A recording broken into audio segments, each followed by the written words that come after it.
আছে? এটা মোটামুটি 1 মিনিটের মধ্যে তোমাকে 50 থেকে 60 বার করতে হয়।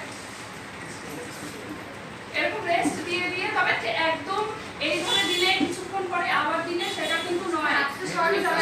একটু স্পিডে হাত সরানো যাবে না। এইভাবে তোমাকে 1 মিনিট কন্টিনিউয়াসলি করে যেতে হবে। এরকম প্রেসার দিতে হবে। প্রেসারটা আগে দিয়ে না, প্রেসার করবে তাতে এই চেটোটা দিয়ে।